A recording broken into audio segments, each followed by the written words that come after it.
पुराणों में एक अनोखी कथा है जो ऋषि कश्यप की दो पत्नियों कद्रु और विनता के बीच हुई और जिसने भविष्य में नागों और गरुण के बीच दुश्मनी की नींव रखी। ऋषि कश्यप तपस्या में लीन थे और एक दिन उन्होंने अपनी पत्नियों से पूछा, तुम दोनों मुझसे क्या वरदान मांगना चाहती हो? कद्रु बोली, मैं 100 शक्तिशाली और विषैले पुत्र चाहती हूँ जिनसे पूरी दुनिया भयभीत हो। कश्यप ने तथास्तु कहा और कद्रु को 100 अंडे मिले।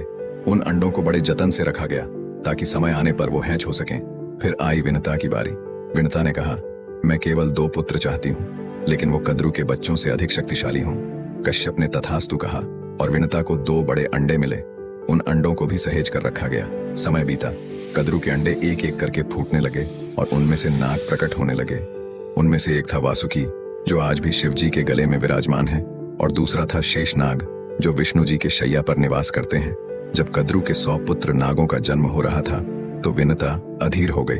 उन्होंने इंतजार करते हुए धैर्य खो दिया और अपने 2 अंडों में से एक अंडे को समय से पहले ही फोड़ दिया। उस अंडे से एक अपूर्ण बालक निकला जिसका आधा शरीर विकसित नहीं हुआ था। वो बालक था अरुण और वह बहुत नाराज हुआ। अरुण ने कहा, तुमने मुझे पूर्ण रूप से विकसित होने का समय नहीं दिया, इसलिए मैं तुम्हारे साथ नहीं रहूंगा। और वह सूर्यलोक चला गया। बाद में वही अरुण सूर्यदेव के रथ का सारथी बना। अब विनता को धैर्यपूर्वक अपने दूसरे अंडे के फूटने का इंतजार करना पड़ा। समय आने पर दूसरा अंडा फूटा और उसमें से निकले गरुण जो अत्यंत शक्तिशाली और विशाल पंखों वाले थे। वो विष्णु जी के वाहन बने।